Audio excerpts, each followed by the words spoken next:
el ELN. Por ahora es una acción presunta por cuanto lo hicieron a través de una acción directa que pudiera, por ejemplo, permitir la identificación de insignias o de las personas, sino que se valieron de esta nueva metodología infortunada, cobarde en mi opinión, que atenta contra el derecho internacional humanitario, que es utilizar medios como los drones para atacar a mansalva.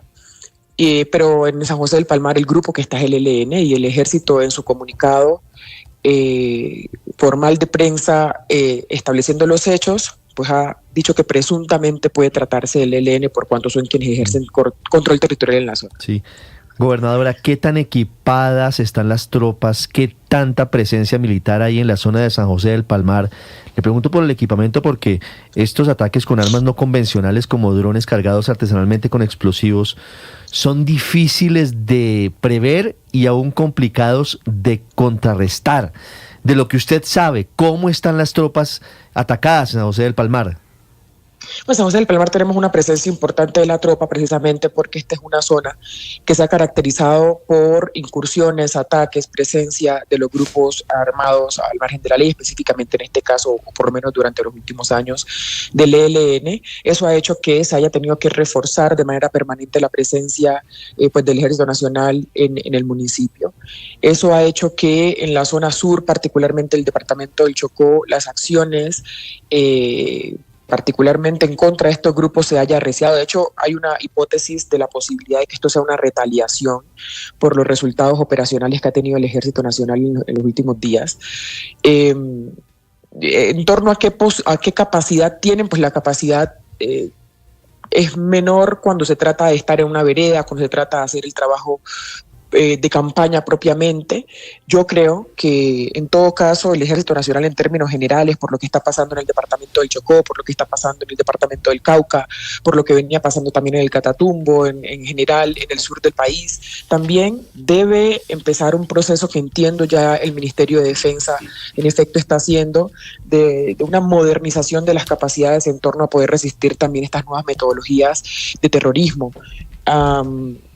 Como gobernadores nosotros también hemos manifestado nuestra preocupación y nuestro apoyo y respaldo a que el gobierno nacional y el Ministerio de Defensa en particular pueda orientar también la inversión a poder generar una mayor capacidad tecnológica, sobre todo a las fuerzas. El ejército colombiano es un ejército pues que ha tenido que estar en guerra durante la vida de la mayoría de los colombianos hoy.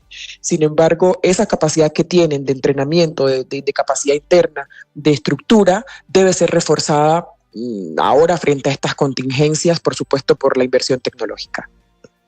Todas las gobernaciones, como por ejemplo la del Valle del Cauca, han hecho un esfuerzo, gobernadora, por comprar drones. Ustedes, ante la incapacidad, por supuesto, porque no hay plata, el ejército no tiene dinero, de comprar estos sistemas antidrones. ¿Ustedes en la gobernación están en la capacidad, por ejemplo, de comprar estos equipos para dotar al ejército, a la policía, para poder responder a estos ataques?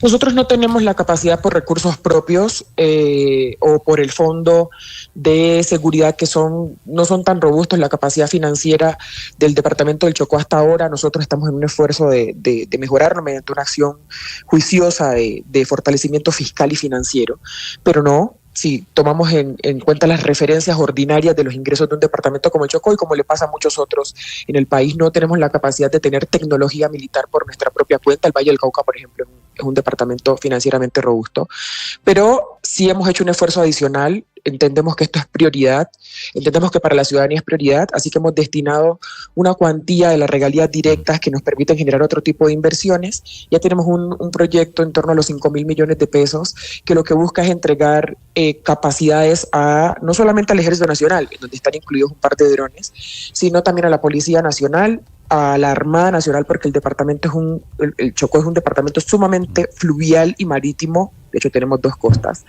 y a la Fiscalía también. Entonces lo que nosotros hemos hecho es buscar otras alternativas de inversión que también hacen parte de los recursos posibles. Normalmente se ocupan para otras cosas, se ocupan para construir vías, para construir escuelas, hospitales, qué sé yo. La inversión hoy ha tenido que reorientarse desde regalías para generar otro tipo de, digamos, de gasto que normalmente no sería acogido por los territorios, como pasa, por ejemplo, con la alimentación escolar y como hoy tiene que pasar también con el fortalecimiento de las capacidades de nuestras fuerzas. Si no podemos a la mayor velocidad nosotros, con recursos propios, poder comprar este tipo de insumos, pues estamos ya, o más bien, ya hemos encontrado otra alternativa y durante este semestre nosotros estaremos en la capacidad de también dotar a nuestras fuerzas en el Chocó con unas capacidades adicionales. Gobernadora, todos estos ataques del ELN de comienzo de este año son retaliación, ¿venganza de qué? Bueno, durante los últimos días, el comandante de la 15ª Brigada de la 7ª División también pudieron dar información al país sobre un golpe muy importante de un cabecilla del ELN denominado Elías Santiago. Esto fue, digamos, causa de discusión en torno a que el ELN, entiendo, dijo que él había fallecido en el ejercicio de una disputa interna en el ELN, mientras que el ejército dio cuenta propiamente de un resultado operacional.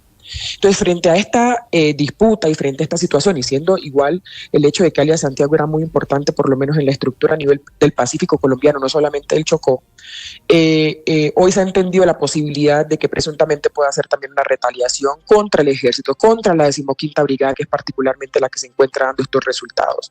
Yo debo hacer un reconocimiento en el general Caicedo, que es quien está al frente de la 15ª Brigada en este momento, quien se ha dedicado de verdad a dar resultados que no son solamente para el Chocó, sino para la seguridad y la tranquilidad del país. Además, en condiciones difíciles, porque yo debo decirle, hoy qué está pasando, le pongo además una situación adicional que yo voy a poner en conocimiento del Ministerio del Interior y que requiere la intervención del Ministerio del Interior.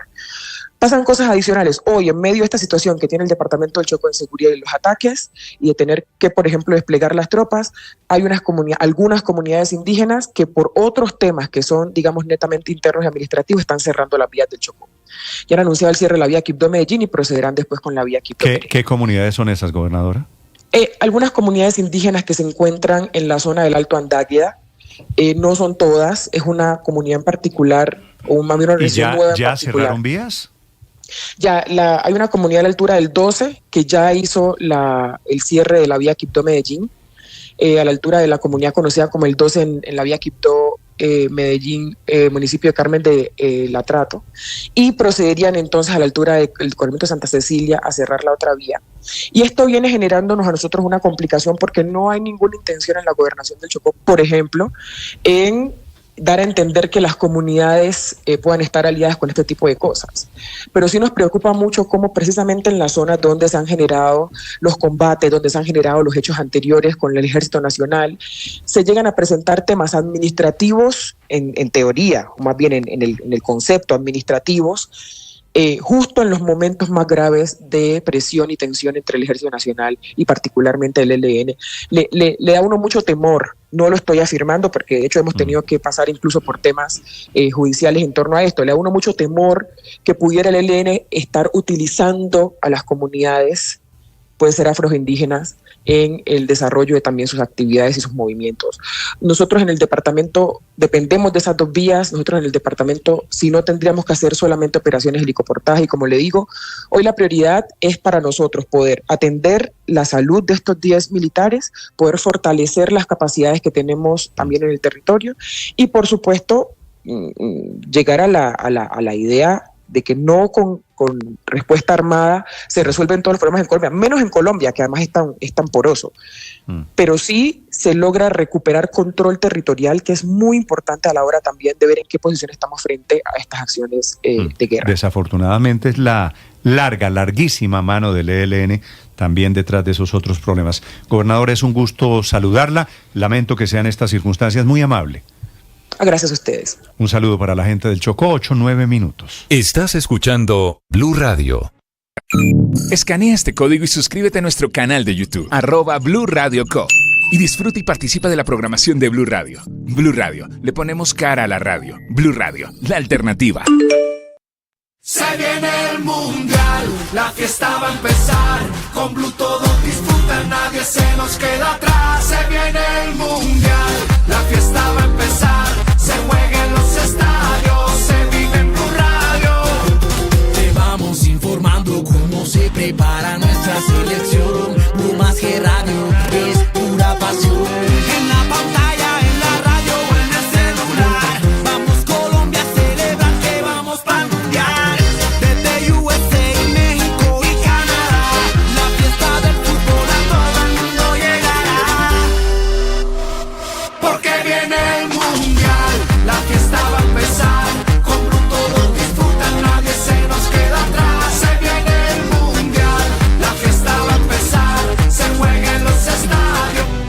Tenía 91 años, vivía en Santa Marta, en donde murió en las últimas horas don Alfonso Castellanos. Quiero darle, Felipe, a la familia Castellanos, a Juan Jacobo, su hijo que trabaja en esta casa, a toda la familia Castellanos, que además era una familia de periodistas. El hermano de Alfonso era otro viejo reportero de radio, Gonzalo Castellanos. A esa familia de periodistas, Felipe, padres, hijos, tíos, hermanos, mi más sincera voz de condolencia en este momento. Don Alfonso Castellanos, Felipe, a quien yo no veía hace mucho rato, porque se había ido a vivir a Santa Marta por razones de salud, fue un hombre realmente importante en la historia de los medios de comunicación, no solo en radio. Seguramente usted se acuerda de la famosa frase de televisión, de su programa de televisión, yo sé quién sabe lo que usted no sabe.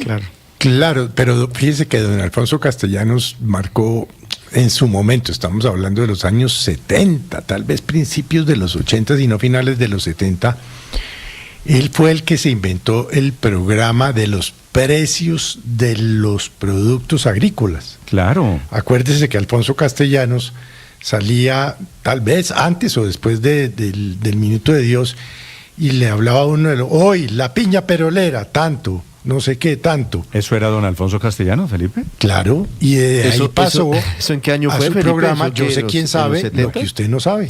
Bueno, Felipe hizo parte yo no me acuerdo del equipo. Claro, por eso es que ustedes son muy jóvenes. De Caracol Radio. Por eso le digo yo finales de los 70. Felipe hizo parte del equipo de trabajo del maestro Yamid Amad. Fue parte del primer equipo de 6 AM, 9 AM. De un equipo legendario en donde del estaban 84. Viejas glorias de la radio y de la televisión colomdiana. Don Alfonso Castellanos, recuerdo, Javier Ayala, Julio Nieto Bernal, Antonio Pardo García. Antonio Pardo García. Que Yamid y Antonio Pardo García creo que son los únicos sobrevivientes de esa generación dorada de periodistas magníficos en la radio en Colombia. Así de que voces extraordinarias, ¿no? Bueno, y Alfonso Castellanos además con el característico corbatín, ¿no?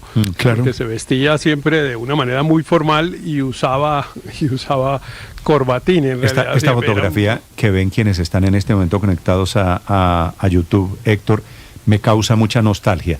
Sentado a mano izquierda está Julio Nieto Bernal. Claro, de pie, el jefe de todos, Yamid Amad, el maestro. Sentado tomando café Alfonso con el corbatín Castellanos. Alfonso Castellanos. ¿Y el otro quién es? No y, lo el conozco. y el otro que es Antonio tal vez Pardo García. No, es Antonio Pardo. Sí, No, claro. no.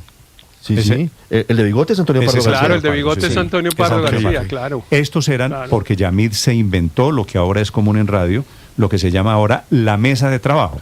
Este era el equipo básico con el que Yamid hizo la revolución. Antes de eso Ese lo que había era lectura de noticias únicamente. No había ese grupo, antes de eso era radio periódico. Era el radio periódico, exactamente. Ese grupo sin Yamid hacía un programa que siempre he echado mucho de menos en la radio contemporánea, que se llamaba 5 reporteros y el personaje de la semana, que era una entrevista que los domingos.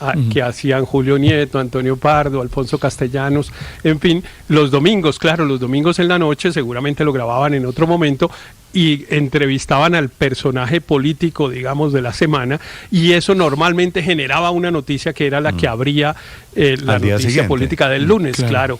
5 reporteros y el personaje de la semana. Pues Felipe, ¿no sabía que Juan Jacobo era hijo de Juan Jacobo? Claro que sí. Juan Jacobo. En Caracol trabajan Juan Jacobo y el otro muchacho que es productor. No me acuerdo dos de los hijos de Alfonso trabajan en Caracol Televisión. Felipe, un gran abrazo para Juan Jacobo. Don Alfonso, para Juan Jacobo, para Diana, para todos, mi cariño, mi saludo, mi recuerdo y mi homenaje a don Alfonso Castellanos, que tenía una gran voz y ante todo un estilo propio. Eso de yo sé quién sabe lo que usted no sabe, fue una idea maravillosa que cuajó. Ellos habían salido, Felipe, el 31 de diciembre, cuando salió Yamid de Caracol Radio, en esa primera crisis, salieron ellos. Hace falta en este equipo, ¿usted se acuerda de el Cabezón Lara? Juan Darío Lara, que era el gran jefe de redacción histórico de la época. No me acuerdo. El otro hijo, Felipe. Carlos Ruiz es de la época. Sí. Carlos Ruiz es mucho más joven. Por supuesto. El otro hijo al que hace referencia Felipe se llama Juan Sebastián Castellanos, que también trabaja Juan aquí en Sebastián es el otro hijo de Alfonso que trabaja en Caracol Televisión. Nada menos que las voces de Hernán Castrillón, Otto Grefstein, Juan Harvey Caicedo, eso era ese combo, ¿no? Solo hombres, eso sí. Yo después, viendo esta foto... Había una mujer en ese momento, Héctor, eso no es cierto. Llegó al equipo de Caracol Judith Sarmiento. Una muy linda voz también. Qué voz. Una gran abogada, pero una en bella los voz. 80s. Claro, Felipe, esto es A la mediados radio de los la 80s. radio de Es los que años este 80. programa de Yamid, tal vez vale la pena recordar la fecha, Néstor. Es decir, el que inventó todos estos programas de la mesa de trabajo y todo en el año 84 fue Yamid. No, y ahí arrancó pues este grupo que estamos viendo, ya pues después llegó nueva gente. Pero viendo esta foto, yo por ejemplo, después de eso tuve el privilegio, porque fue un privilegio de trabajar con Julio Nieto en la cabina de RCN con Gozaín. Sí, señor. Bueno, Juan llegó, Felipe. Juan era reportero. Juan era reportero y se lo trae Yamid. Y Juan se vuelve después una estrella, termina trabajando en la competencia, pero nunca perdieron la relación. De hecho, Juan y Yamid se hicieron socios, como usted sabe, en el noticiero CMI. Claro, pero ¿y saben qué trabajó Alfonso Castellanos, Néstor? ¿En dónde? En el Teletigre. El Teletigre bueno, pero era reportero, estos ya son años 60, esto es mucho antes, ¿no? Claro, pero era el noticiero que dirigía Consuelo de Montejo digamos, en lo que sería hoy como el canal, no sé cuál, 2, que entonces era el canal 9, ¿no? Había canal 7 y canal 9, y el canal 9 pues empezó a tener una programación noticiosa que se llamaba el Teletigre. Bueno, ya se me fue, Alfonso Castellanos ya se me fue muy para atrás. Son las 8 de la mañana, 17 minutos, solamente para dejar constancia. A propósito de los rituales. De que Alfonso Castellanos, y hay que hacer el ritual en modo homenaje. De darle gracias por todo lo que hizo como periodista. Es el momento y decirle a su familia, los acompañamos, estamos con ustedes. Porque es la ausencia, es la pérdida. Y ahí es donde uno da esa sentida palabra. 8 de la mañana, 18 minutos. Hay noticia de última hora. El presidente Trump está escribiendo esta mañana que el gobierno de Irán se comprometió a no ejecutar a ninguno de los jefes de la oposición, a ninguno de los muchos opositores que en Irán están encabezando esta mañana, día 18, todavía una revuelta popular contra el gobierno de los ayatolas. Actualización, metida a la nariz la mano del presidente Trump. Desde Europa con Silvia Carrasco. Sí, Néstor, hay mucha gente que se estaba preguntando cuándo, si va a ser el presidente Trump, va a atacar Irán o no. Y la verdad es que hay aerolíneas en este momento, por ejemplo el grupo Lufthansa, que ha suspendido sus vuelos nocturnos sobre Irán por temor, dice, citando temores de seguridad, producto de esta amenaza. Y claro, es como funciona el presidente Donald Trump. Amenaza sin decirlo o a veces diciéndolo y finalmente parece que está logrando lo que quiere. Acaba de escribir en su red social, dirigiéndose a Fox News, dice: el manifestante iraní ya no será condenado a muerte tras advertencias del presidente Trump. Lo mismo ocurre con otros. Buenas noticias, ojalá continúen, es lo que dice ahora en su red social, pero antes lo había dicho en una rueda de prensa. Estas eran las palabras exactas del presidente Trump. We've been told that the killing in Iran is stopping, and it's stopped and it's stopping. And there's no plan for executions or executions. So I've been told that a good authority. I'm sure if happens, we'll all be very upset. Including you, will be very upset. Bueno, dice, nos han dicho que las matanzas en Irán están cesando y que ya han cesado y no hay ningún plan para ejecuciones, ni una sola ejecución. Así me han dicho y tengo una buena fuente de información, seguro que pasa. Todos estaremos muy disgustados si esto no es lo que pasa, es lo que decía el presidente Trump en ese momento. La verdad es que ya son 3 semanas que la gente en Irán está saliendo a las calles y la verdad es que están incendiadas las calles y desde esta semana el régimen de Irán también está saliendo a las calles con manifestaciones para mostrar que tienen fuerza todavía en las calles. De hecho, hoy día se ha vivido un funeral multitudinario porque han muerto, dicen, 300 agentes de policías en esas manifestaciones. Respecto a las ejecuciones, lo que decían los grupos de derechos humanos, que dicen que ya son más de 2.500 los muertos, dice que había dentro de los detenidos, que son alrededor de 17.000, que había 1.000 que ya tenían condena inmediata a la muerte. Y uno de de ellos era un joven de 26 años que se había anunciado que iba a ser el primero de los ejecutados, pero es ese nombre puntualmente el que se ha suspendido, y ahora el presidente Donald Trump dice que no va a haber más ejecuciones. ¿Cómo se va a detener lo que ocurre allí en Irán? Es lo que no se sabe. Por una parte, el presidente Donald Trump dijo que había suspendido las negociaciones, las conversaciones con Irán. Recordemos que tienen conversaciones abiertas para controlar el plan nuclear de Irán. Dijo el presidente Trump que había suspendido esas relaciones diplomáticas. Sin embargo, desde Irán y desde los medios árabes lo que dicen es que todavía hay conversaciones tras bambalinas para ver cómo se sale de esta situación. Dentro del régimen, sin embargo, siguen diciendo que son tanto el presidente norteamericano como agentes del Mossad dentro de Irán los que están instigando estas manifestaciones, que ya alcanzan 31 provincias y que se han manifestado en 187 ciudades, las peores manifestaciones que ha vivido Irán en mucho tiempo. Y recordamos que estas manifestaciones arrancan por una crisis económica que derrumbó el precio del rial, que es la moneda iraní, pero también lanzó por los aires la inflación.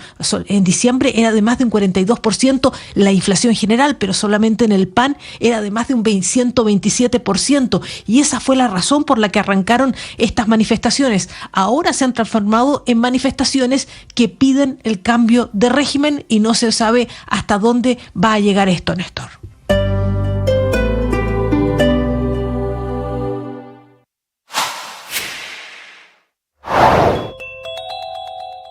A propósito de toda esta cruzada por las recientes decisiones económicas del gobierno, particularmente por la del salario mínimo, hay otro tema que está creciendo en Cundinamarca, anticipándose a lo que podría ser unos días de protestas en carreteras de este departamento. El gobernador Jorge Emilio Rey le está pidiendo esta mañana a la Superintendencia de Transporte investigar el alza que se anuncia para pasajes de buses intermunicipales, es decir, los buses que van de Bogotá a los distintos municipios del departamento. El problema es que el pasaje tiene un incremento que puede llegar hasta el 30%, con el argumento de las empresas de buses de que hay que subir el pasaje producto del aumento del diésel o de la gasolina, porque suben los peajes, por ejemplo, mañana los que administra la ANI, y que subió el salario mínimo también para conductores de esos buses, lo que significa que el incremento de estos pasajes en las terminales de transporte también es otro coletazo del alza del mínimo en 23.7%. Como la gente está molesta y anunciando protestas,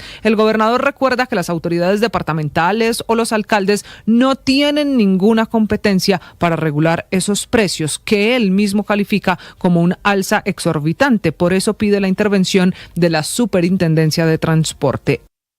La experiencia espiritual, ese conectar con el dueño del apartamento azul, ese trascender, ese reconocer quiénes somos, nos hace conscientes de nuestra dinámica. No somos seres quietos, no somos seres que permanecemos igualitos, somos seres que nos estamos construyendo, que nos estamos haciendo. Eso nos implica abrirnos a lo nuevo y liberarnos de aquello viejo que hace daño. Hoy en el Oracional El Man está vivo, el tema es ese: ya no soy el mismo. Te invito a desarrollar tu experiencia espiritual, a crecer espiritualmente. Tú sabes.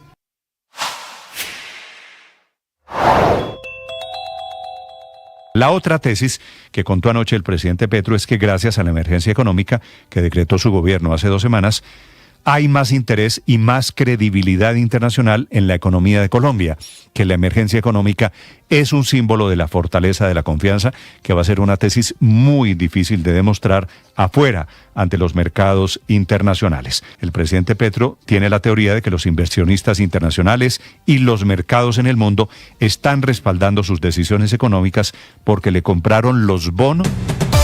El precio de las acciones, las monedas y lo que pasa en las bolsas se lo cuenta Mañanas Blue. 8 de la mañana, 25 minutos, información económica en Mañanas Blue. Pronunciamiento conjunto entre el Ministerio de Vivienda y la Superintendencia de Industria y Comercio relacionado con el salario mínimo y los precios de las viviendas. Anuncian que trabajarán conjuntamente para proteger los derechos de los consumidores, de los compradores de viviendas BIS y vivienda de interés prioritario. Hablan del borrador de decreto que está para comentarios hasta el 24 de enero, que estandariza los topes de los precios de vivienda BIS para evitar alzas desproporcionadas a los consumidores. Dicen que este proyecto no constituye un control de precios y hacen estas recomendaciones a quienes estén pensando comprar viviendas sociales. Dicen que el precio de la vivienda debe informarse en pesos colombianos de forma clara, completa y precisa, y el consumidor solo estará obligado a pagar el valor informado al momento de manifestar su voluntad de compra. Recuerdan una circular de la SIC que establece que la publicidad y fijación de los precios de proyectos de vivienda deben realizarse en pesos colombianos y que los precios informados no pueden modificarse por solo el paso del tiempo, pues ello vulnera el derecho a la información y puede constituir una cláusula abusiva. Muy atentos desde el gobierno sobre este tema, el impacto de los precios de la vivienda tras el incremento salarial, tema de gran controversia arrancando este año con la industria de la construcción. En más información, aunque el presidente Gustavo Petro no cree que el incremento del 24% en el salario mínimo tenga un impacto significativo sobre el costo de vida, lo dijo anoche en su alocución, en el mercado piensan diferente. Corfi Colombiana está subiendo con fuerza su proyección frente al costo de vida para este año desde 4,9 hasta 6,5%, en parte por el incremento en el salario mínimo, y dice Corfi Colombiana que esto obligará al Banco de la República a hacer este año varios incrementos en sus tasas de interés. A propósito de vivienda, Víctor, el gobierno ha publicado ese decreto o el borrador de decreto para cambiar la manera como se clasifica el tope de la vivienda de interés social,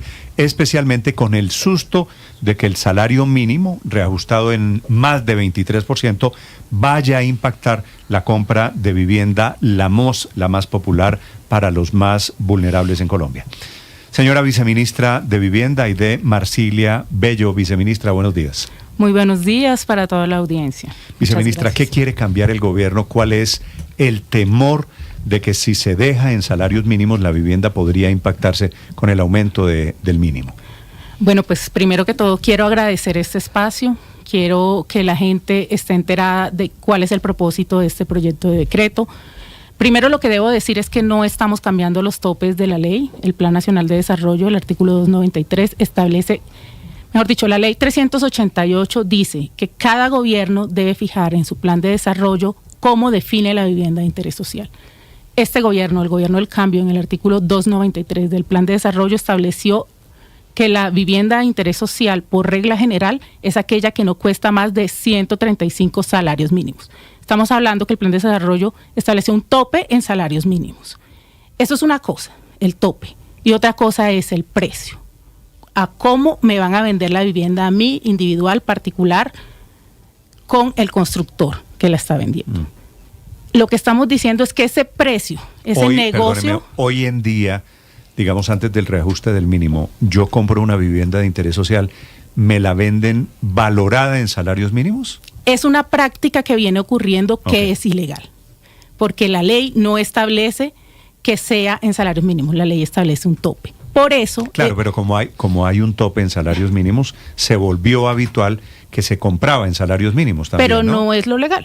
Entonces... ¿Qué sería lo legal, viceministra? Entonces, establecer un precio como cuando usted compra una gaseosa, que la gaseosa le cuesta 3.000 pesos y que la gente sepa que la gaseosa le cuesta 3.000 pesos. Claro, pero usted tiene que proyectar el valor de las cuotas mensualmente y anualmente. Claro, igual cuando usted compra una vivienda que no es BIS, se la venden en pesos. Eso es lo que estamos pidiendo para la vivienda BIS.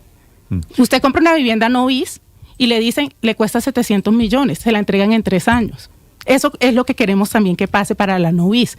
No quiere decir que cuando firman o separan la promesa, lo pongan al tope de la fecha de la firma o la separación de la promesa, sino que lo deben proyectar financieramente a cuánto le costaría en 3 años, así tal cual como ocurre para la vivienda no BIS. Y esto, quiero decirlo también, no es una cosa que haya salido a raíz de la coyuntura del aumento del salario. Esto ya se viene trabajando en conjunto con la Superintendencia de Industria y Comercio. Nosotros expedimos la circular 04 del 2024, en donde se establece justamente esto, que la vivienda se tiene que pactar en pesos. lo que tenemos como resultado de esa circular es que solo 1 de cada 4 constructores está cumpliendo. Por ejemplo, aquí en Bogotá el indicador es bueno, el 67% de los proyectos está cumpliendo con pactar la promesa de venta en pesos, lo cual quiere decir que sí es posible, porque si es posible para la vivienda no bis, ¿cómo no va a ser posible para la vivienda bis? Pero usted tiene razón, pero ustedes no se habían dado cuenta de eso antes del aumento del salario mínimo de este año, de hace 15 días. Es que son 2 cosas distintas, porque el salario mínimo es para el tope. Y además es un error conceptual fijarse solamente en el salario cuando la construcción de una vivienda implica mucho más allá que el salario. El salario cuesta el 20% de lo que implica la construcción de una vivienda. Hay insumos, hay costos fijos. El índice de precios de construcción de edificaciones dice que la vivienda, digamos que el promedio para el alza es del 9.5. Se debe tener en cuenta también la inflación, se debe tener en cuenta el índice de precios para la vivienda nueva. Todos estos indicadores juntos nos da que más o menos el aumento es del 9.5. ¿Qué pasa si el salario hubiera subido el 10%? No hubiéramos estado en esta discusión. Pues es lo mismo, es que más allá del aumento del salario no es, una cosa fija es que a mí el precio me lo tengan de acuerdo con una presupuestación de lo que les cuesta la vivienda. Y otra cosa es que yo como consumidor sepa y tenga derecho a saber cuánto me va a costar la vivienda en 3 años. Pero viceministra, le propongo que hagamos esta entrevista no solamente pensando en la vivienda de interés social, la vivienda bis, que efectivamente hay allí unas ambigüedades y unas costumbres de mercado y tal, pero en general el aumento del mínimo en 23.7% no va a afectar mucho los precios de la vivienda en Colombia, pues obviamente, como es natural, como todo el mundo sabe, los maestros, la gente de la construcción, muchos se ganan el salario mínimo. ¿Esto no va a disparar el precio de la vivienda en Colombia? Pues es un ejercicio de hacer la conjugación de en cuánto están los insumos, en cuánto está el salario, y eso es lo que debería subir. Lo que queremos también evitar un poco. Pero además de eso, pues ya que me traes a colación el tema, claro, tiene un impacto en el aumento, pero no del 23%. Adicional a esto, también queremos que estas familias que ganan un salario mínimo tengan mayor poder adquisitivo para poder comprar esa vivienda, tengan mayor poder adquisitivo para que hoy les entreguen un crédito, porque gran dificultad que tenemos para que las familias puedan acceder a una vivienda construida es que las viviendas que tienen que tener un crédito, y mucha gente no es objeto de crédito. Entonces también tenemos que luchar para que ese poder adquisitivo de estas familias suba y además puedan tener o pueden ser sujetos de crédito para que también se mueva la cadena económica del país. Como efectivamente esto es una cadena, vice, ustedes en el Ministerio de Vivienda sabían, antes de que el presidente decidiera el reajuste de 23.7 en el mínimo, ¿sabían de eso? ¿Tuvieron tiempo de preparar los efectos en esa cadena? Claro que sí, la ministra Helga María Rivas hizo parte de muchas mesas con todo el gabinete ministerial. O sea, digamos ¿Cuándo se enteraron ustedes que el mínimo subía a 23.7%? Pues mira, esto digamos que es a nivel ministerial, o sea, yo no hago parte de esas discusiones, yo soy más del lado técnico. Quiero entender, le preguntaría, señora viceministra, si lo sabían, ¿por qué no corrigieron los efectos antes de, sino que están ahora, después del reajuste del mínimo, intentando contener los daños colaterales? No, mira, te repito, esta medida viene de noviembre de 2024, ustedes pueden consultar la circular 04 del 2024. ¿Qué pasa? Que los resultados que tenemos es que solo 1 de cada 4 constructores estaba cumpliendo. Entonces, por eso nos vimos obligados a subirle el peso jurídico a esa circular y ponerlo en un decreto, y que pase lo que está pasando hoy, que todos nos están llamando y que la gente se está enterando, porque ¿qué pasa? Que la gente no conoce sus derechos, la gente no sabe, y con la ilusión de comprar vivienda aceptan las condiciones que le propongan. Entonces lo que queremos es que la gente sepa, y estos son unos escenarios maravillosos para que la gente sepa que tienen derecho a que se le pacten pesos, y que además, si no se les está cumpliendo, existe un ente que los vigila que se llama la Superintendencia de Industria y Comercio. Además existen precedentes judiciales que les han dado la razón. Entonces no es cierto que nosotros estemos ahora arreglando el efecto. Esto ya, por lo menos en temas de vivienda, se venía trabajando hace más de un año, y es una práctica que además también no es desde que existe el concepto de vivienda de interés social, que lo trae la ley 388. Sí. Fue hace poco, no puedo tener aquí exactamente el año, pero fue hace relativamente unos años que se empezó a adoptar esta práctica, a mi forma de ver, ilegal, de pactar la vivienda de interés social, solo la vivienda de interés social y prioritario en salarios mínimos. Viceministra, a mí me gustaría aterrizar este tema sobre ejemplos reales, porque mucha gente está en esta situación. Y me gustaría citarle el siguiente ejemplo. ¿Qué pasa con una persona, y usted lo sabe muy bien, los proyectos de vivienda se compran sobre planos, ¿no? Se pacta un acuerdo entre el comprador y la constructora sobre proyectos que todavía no están construidos. Y digamos una persona el año pasado pactó un precio o compró una vivienda de interés social de 190 millones de pesos, más o menos esas eran las cuentas del año pasado, 190 millones de pesos. ¿Ese precio le va a subir este año por el salario mínimo o el mismo precio que le dijeron al inicio se debe mantener? ¿Qué pasa en estas situaciones? Bueno, habría que ver el caso puntual, que firmó en la promesa. Esperemos que haya firmado en pesos. Si no firmó en pesos, se tiene que sentar con su vendedor y pactar el precio en pesos, que es lo que le está diciendo la ley. Entonces, pero pongamos otro ejemplo. Firmó promesa en el 2024 a tope de 150 salarios mínimos. Y, digamos, hoy ese tope de 150 se eliminó. Entonces, lo que tiene que hacer es sentarse con el constructor y establecer ese precio en pesos fijos que no supere el tope. Entonces, el constructor también tiene que hacer una ecuación financiera de cuánto estaría el tope. Si, por ejemplo, se lo entrega en 2026, maravilloso, porque ya sabe cuánto es el tope del 2026. O cuánto pudiera llegar a ser en el 2027, porque además, ¿qué estaba pasando? Muchas veces decían, usted firma promesa por 135 salarios mínimos que a la fecha de hoy equivale a X plata. Y meses antes de que cambiara la vigencia o de que te entregaran, te hacían firmar un otro sí, aumentando el valor, y si tú no firmabas, asumían que estabas desistiendo de la vivienda. Por lo tanto, te estaban cobrando la cláusula penal. Queremos evitar ese tipo de situaciones. Pero, viceministra, en ese ejemplo de Víctor de 190 millones de pesos, la constructora podría decirle, como cambió tan notablemente el mínimo, ¿le vamos a aumentar el valor de la vivienda? Insisto, no es solo el mínimo, es cuánto le cuesta el conjunto para construir la vivienda. No, porque es que por la razón que sea, pactaron en mínimos. Sí, claro, pero le estoy diciendo que como cualquier bien de consumo, uno tiene que establecer unos valores de costos fijos, costos variables y demás, y eso es lo que le tiene que costar su vivienda, lo que cuesta hacerla y la utilidad esperada, claramente, porque aquí no pretendemos que los constructores pierdan. Pero si ya está tasado en salarios mínimos. Esa no es una unidad de medida válida para la ley colombiana. Pero hoy es lo que está pactado. Es decir, si sí, yo claro, firmé el contrato, ¿automáticamente no se me dispara el precio de lo que compré? Es un negocio entre las dos personas. Entre privados. Sí. Y lo importante es que el renglón más débil de la cadena, que es el comprador, sepa a qué tiene derecho, ¿sí? Y dentro de entre el derecho que tiene es que su precio sea fijo en salarios mínimos y que además obedezca a un presupuesto que no es solo el salario mínimo. Si se firmó en salarios mínimos la cuota, ¿qué hago? Pues sentarse a negociar con el constructor, y si el constructor no accede, puede acudir a la Superintendencia de Industria y Comercio, porque es una práctica abusiva.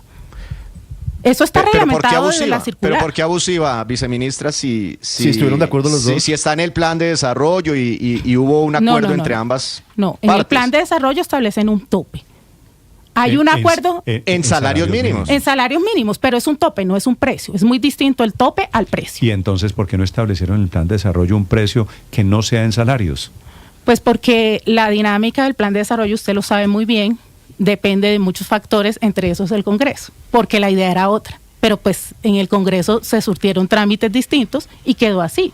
Y así ha venido quedando no solo en este gobierno, sino en otros tantos más. Y pues esas son las reglas, pero las reglas tienen que ser claras también para los consumidores. Entonces, una cosa es el tope y otra cosa es el precio, que debe obedecer a muchos factores adicionales. Sí, pero viceministra, cuando una persona que la está escuchando en este momento tiene pactado el precio de su vivienda, y lo tiene pactado suponiendo que es legal, porque el gobierno nunca había dicho que esos negocios son ilegales. Nunca. Y en el plan de desarrollo se habla de salarios mínimos. Lo que está pasando no es que va a haber mucha gente que va a desistir de la compra de esa vivienda de interés social. No, lo que esperamos es que la gente continúe. Yo creo que eso es un llamado para las dos partes, tanto a las familias como a las constructoras. Vuelvo y digo, si uno de cada cuatro constructoras lo está haciendo es porque es viable. Se hace para vivienda no bis. y es un llamado a ajustar ese contrato, que es interpartes, a que se ajuste a la normatividad vigente. En este momento está vigente la circular, el decreto no está vigente. Viceministra, usted dice entonces que bueno, que el comprador intente sentarse con la constructora para renegociar los términos, es lo que yo le entiendo, y que si la constructora no se sienta con la parte más débil del eslabón de la cadena, acudan a la Superintendencia de Industria y Comercio. En ese caso, ¿qué hace la Superintendencia de Industria y de Comercio con esa constructora? Pues ellos tienen facultades jurisdiccionales, iniciarán la investigación respectiva. Digamos, ahí cada juez es autónomo en tomar las decisiones, pero por ejemplo la circular se hizo basada en preceptos y quejas. Es que además les quiero decir, en enero, en el fin de semana pasado, la SIC recibió en este fin de semana se recibieron 400 quejas. Entonces también es un llamado a la sensatez, porque si una de cada 4, insisto, pudieron, yo creo que todos pueden. ¿Uno de cada 4 en qué? ¿Cómo va a ser, proyectos? Viceministra? En proyectos. A nivel del país. Están cobrando en pesos. Por ejemplo, en Bogotá el 67% de los proyectos está pactado en pesos. En Medellín el 100% está en salarios mínimos. ¿Ustedes llevan gobernando, usted es viceministra desde el comienzo del gobierno? No, señor. Llevo 1 año y medio. 3 años y medio en el gobierno y no se habían dado cuenta que eso era ilegal. Pero, a ver, Néstor, yo le insisto, nosotros en el 2024 sacamos la circular y más allá de esto es un negocio entre privados. Sacamos la circular para evitar, porque es que además esto no es una cosa que yo me esté inventando o que este gobierno se inventó. Eso está en el Estatuto del Consumidor, que es una norma que viene del 2011. Y para eso existe la Superintendencia de Industria y Comercio, que vigila que a los consumidores se les respeten sus derechos. Pero si es un negocio entre privados y un privado pactó, le vendo esta casa en 100 salarios mínimos, ¿cierto? Claro. Y yo acepto comprar la casa en 100 salarios mínimos. Pero es que además tenga en cuenta que la vivienda de interés social hace parte de una política pública. El Estado entrega beneficios. Entonces ha pasado algo tan perverso que la vivienda de interés social muchas veces termina siendo vivienda de inversión. Pero el constructor sí se gana todos los beneficios por construirla solo por un precio. Entonces yo creo que el Estado sí tiene la responsabilidad. ¿Pero por qué supone usted que un constructor pacta la construcción de una vivienda de interés social en mínimos? ¿Cómo? Porque antes no lo hacía y ahora sí lo hace. No sé por qué se generó esa práctica. Yo no soy constructora, pero esa práctica se generó de unos años acá. ¿Desde cuándo? No tengo exactamente la fecha, pero yo creo que eso viene de 2016, 2017. Yo tampoco soy constructor, pero supondría que está pactado en mínimos porque los costos laborales son un altísimo porcentaje del total del valor de la obra. El 20%, dice el índice de construcción de edificaciones del DANE. Y entonces quieren tenerlo controlado, ¿verdad? No, y el es que una cosa, y el gobierno descontroló eso subiendo 24% el mínimo. No, es que una cosa técnicamente es el control de precios. Insisto, el plan de desarrollo lo que trae es una definición para poder acceder a los beneficios que trae construir vivienda de interés social, porque además entendemos que puede ser no muy atractiva y por eso se generan una cantidad de beneficios legales como exenciones tributarias, como asignación de subsidios que permite que la oferta esté de cierta forma asegurada. Entonces, eso es lo que trae la ley. Una definición legal, no un control de precios. A ver, viceministra, la vice pacta en salarios mínimos legales vigentes desde la ley 388 de 1997, es decir, esto viene de muchísimos años atrás. Pero el problema del salario mínimo no solamente se refleja en los costos de mano de obra, que efectivamente pesan un 25% dentro del costo de la vivienda. Resulta que ese salario mínimo también afecta a las 34 cadenas de insumos que están jugando en la construcción de vivienda y que pesan el 75% restante: ladrillo, cerámica, acero, baldosas, varillas, madera, vidrio, vinilos, tuberías, pegantes. ¿Cómo va a ser entonces usted o la Superintendencia de Industria y Comercio de la SIC para controlar el alza de precios en esas 34 cadenas de insumos que son fundamentales para poder construir una vivienda de interés social o cualquier tipo de vivienda en el país? Claro, aquí no es un tema de especular que se va a subir, es un tema que se debe justificar, se debe presupuestar como cualquier obra, como cualquier proyecto. Entonces yo creo que los precios deben obedecer justamente a un presupuesto que obedezca a los costos para la producción, la utilidad esperada, que también espera uno que sea razonable, Y eso es a lo que debe de ser el precio. Entonces yo creo que ese debe ser el ejercicio que tiene que hacer la Superintendencia de Industria y Comercio, evitar la especulación. Sí. La superintendencia podría, perdóneme Víctor, que tengo esta duda medio jurídica, medio técnica, ¿puede modificar un contrato entre privados? Puede juzgar un contrato a la luz del Estatuto del Consumidor porque ellos tienen funciones jurisdiccionales por ley. Pero no son jueces. Sí, señor. En materia de derecho al consumidor, sí. Sí, pero las multas serían la sanción máxima. Ellos no podrían ordenar una renegociación de un contrato entre privados. No estoy diciendo eso.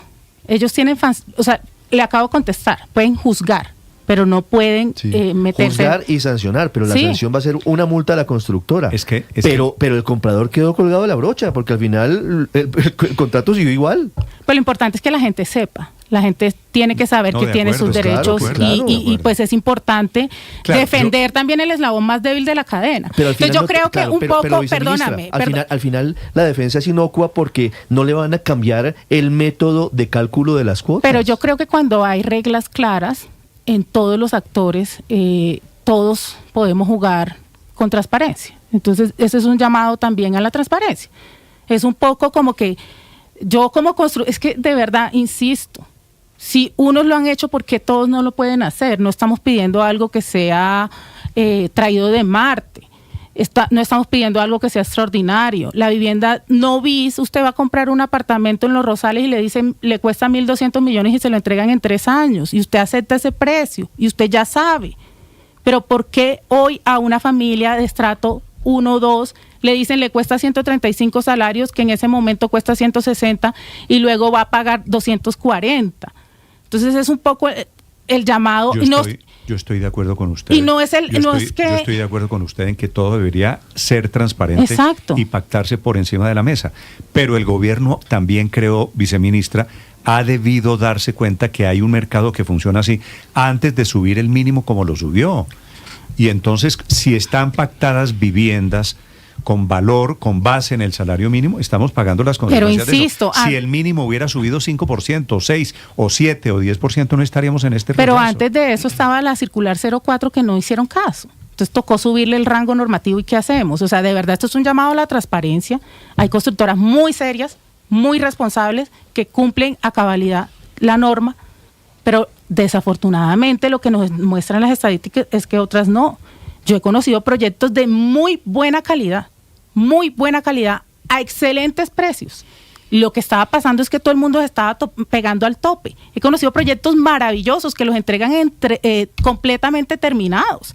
¿Por qué todos no pueden obedecer a esos temas presupuestales y poner un precio de acuerdo a lo que le cueste construir la vivienda? Le propongo, voy a llamar a la superintendente de Industria y Comercio, porque por otro lado veo la intención del presidente, del gobierno todo, de poner a la superintendencia como la policía de precios. Y hay unas funciones constitucionales, de acuerdo, tiene que haber transparencia, tiene que haber libre competencia. Así es. Yo no sé si la superintendencia tenga herramientas, le preguntaré eso a la superintendente. Perfecto. Rusín, pero Néstor, antes de llamar a la superintendente, me deja hacerle una pregunta de un tema diferente que ha despertado también el interés de millones de colombianos a la viceministra. Tiene que ver con las cuotas de la administración. Millones de hogares, de familias, vivimos en propiedades horizontales.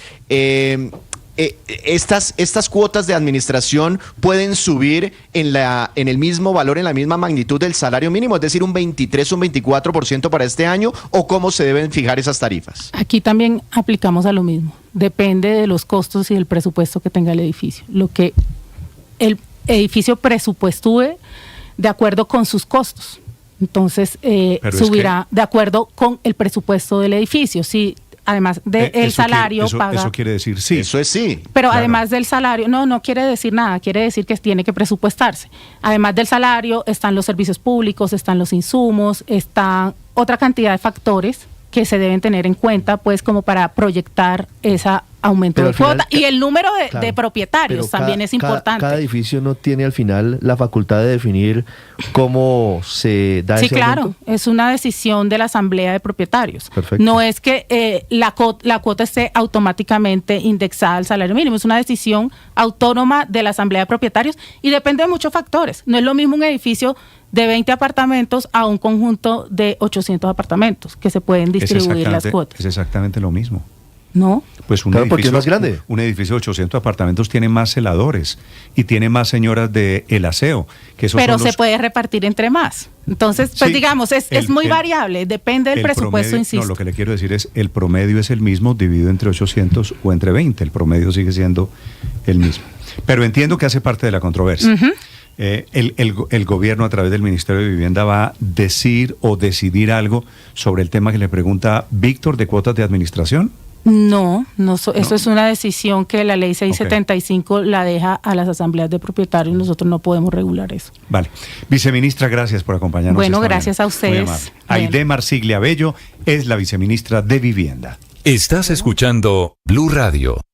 Primera corona del 2026. Se disputa la Superliga Junior Independiente Santa Fe para vivirlo desde las 7:30 de la noche con el equipo deportivo de Blue.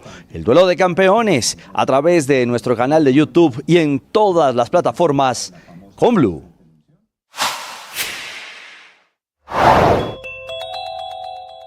A capa y espada. Así salió anoche el presidente Gustavo Petro a defender en pleno prime time y durante más de 15 minutos sus más recientes decretos económicos. El decreto de la emergencia económica del pasado 22 de diciembre y el decreto con el aumento del salario mínimo del pasado 29 de diciembre. Decretazos que hoy se enfrentan a una lluvia de demandas en las altas cortes y decretazos que golpean ya duramente el bolsillo de los colombianos. En el caso de la emergencia, con mayores impuestos a licores, tabaco, juegos de suerte de azar en línea, compras por internet superiores a los $50, mayores impuestos al patrimonio y otros tantos, y en el caso del salario mínimo ocasionando una cascada de aumentos que ya empezó a sentirse en los casi 70 bienes, servicios y tarifas que siguen todavía indexados. No obstante, el presidente Petro intenta tapar el sol con las manos y salió ayer a defender de un lado el decreto con el aumento del 23.7% del salario mínimo.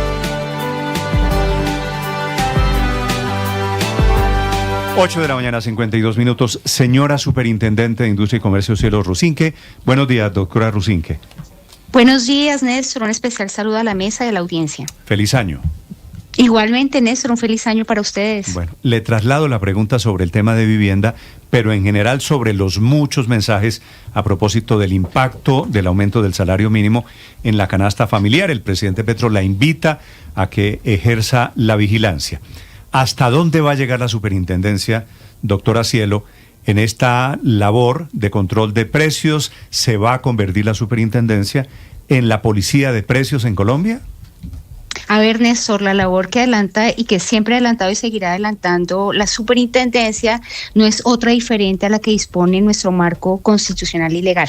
Las facultades que tiene la superintendencia en materia de inspección, vigilancia y control están claramente determinadas por una legislación que está construida desde 1959, de hecho, la primera de ellas, y desde entonces, que parecieran incluso algunos expertos hoy en día haber olvidado, se establecían provisiones como la de fijar precios excesivos o inequitativos, por ejemplo. Nosotros desde cuando fue anunciado el aumento del salario mínimo en cumplimiento a ese mandato constitucional de que debía haber un salario mínimo vital para los colombianos, una deuda histórica que teníamos en Colombia, antes incluso del llamado del señor presidente, con quien habíamos estado hablando desde antes sobre un eventual, digamos como resultado o un eventual aprovechamiento, especulación con ocasión a ello. Estamos muy pendientes de hacer un monitoreo en esos sectores sensibles y valga decir, no solamente con ocasión de esta coyuntura, sino nosotros ya desde el 24, como bien informaba la viceministra de Vivienda, por ejemplo, para lo que corresponde al sector de construcción, habíamos emitido una circular que hoy en día está vigente, que está vigente además desde el febrero del 25, es decir, antes de este aumento del salario mínimo, este último aumento, porque venía en aumento también desde el 24, en esa oportunidad el 18%, estableciendo e invitando a las constructoras y a la cadena de construcción a no determinar pero el esto precio no es solo construcción, son precios inclusive estoy de hablando productos y para el servicios sector de la canasta familiar. Claro, la pregunta inició con ocasión a la entrevista que acaban de tener con la vicevivienda, me hablaba de vivienda en particular, para lo que corresponde en particular me estoy refiriendo puntualmente, que nosotros ya como superintendencia junto al Ministerio de Vivienda hemos emitido esa circular que disponía que al momento de realizar la compra, de pactar el precio, no se debía fijar en pesos colombianos y no en salario mínimo, porque eso se prestaba para indeterminación y falta de determinación y claridad en cuanto al precio final para los consumidores. Esto más allá de esta última fijación histórica del salario mínimo en el pasado, en este que comenzó a regir en este mes de enero. Superintendente, el presidente Petro escribe a través de las redes sociales mensajes públicos invitándola a usted a que controle lo que él ha llamado precios irracionales. Es decir, que el impacto del salario mínimo no termine pagándose lo comido por lo servido, ¿verdad? Pues a ver, yo creo que el presidente y normalmente nos recuerda a todos que tenemos es que no olvidar las competencias que cada uno tiene para actuar de cara a lo que se presenta, digamos, a nivel... ¿Quién va a decidir qué es un aumento de precios irracional? ¿Dónde está el irracionalómetro?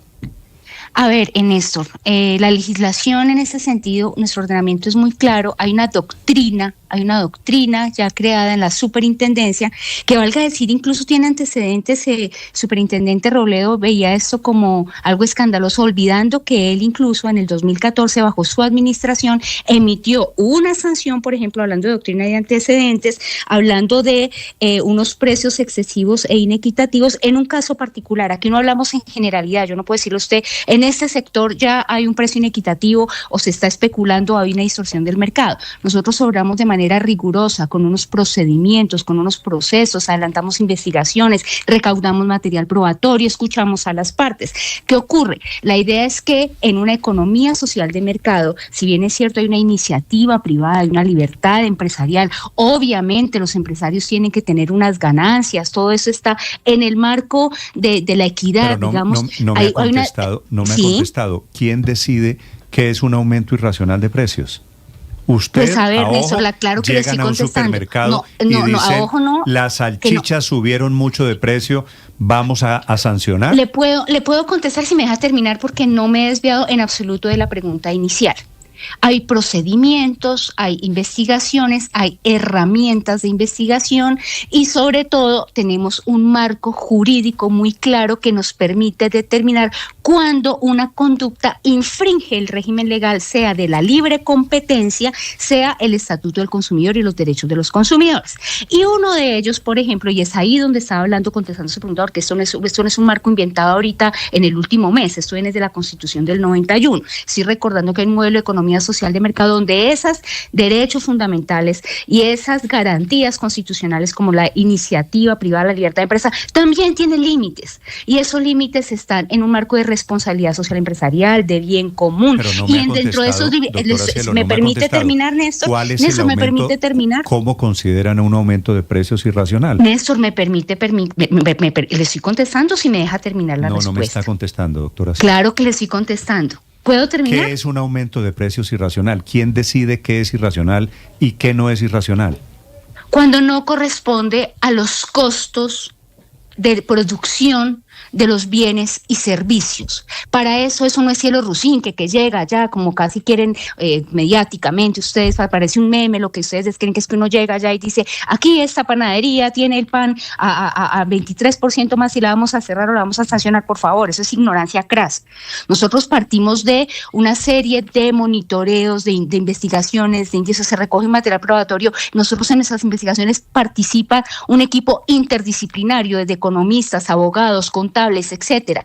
El punto es que los precios tienen que tener un sustento, una justificación. Eso no puede ser algo arbitrario, no pueden obedecer, por ejemplo, acuerdos coyunturales, o sea, una cartelización. ¿Cuánto pueden subir los precios? No, en eso, es que precisamente, si me permite, es que esa pregunta está mal orientada porque nosotros no decimos los precios pueden subir tanto ni fijamos precios.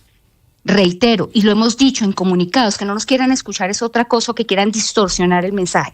Nosotros lo que vigilamos es que no haya especulación, que no haya distorsión, que no haya, un aprovechamiento ilegal. Cielo, claro. Nadie quiere distorsionar su mensaje. Lo que usted pues quiere me deja decir, contestar, lo es más está fácil. diciendo. Pero, claro, si me pero deja no me deja terminar yo mis también ideas. le pregunto. Vale. ¿Vale? Claro que sí. Otra vez, ¿quién va a decidir cuándo un aumento de precios es irracional? Es que no me ha contestado esa pregunta. Pues cuando se hace una investigación, en el marco de una investigación, eso no es una persona, son diferentes funcionarios, les dije, son equipos transdisciplinarios. Tenemos una delegatura de asuntos jurisdiccionales que, sí, para información de ustedes, fungen como jueces del derecho administrativo. Eso es una realidad que no inventamos nosotros, que hace parte de la jurisprudencia, y también nosotros en defensa del interés general producimos investigaciones que dan lugar a eventuales o sanciones o órdenes administrativas o correcciones. Se disciplina a aquellos agentes del mercado que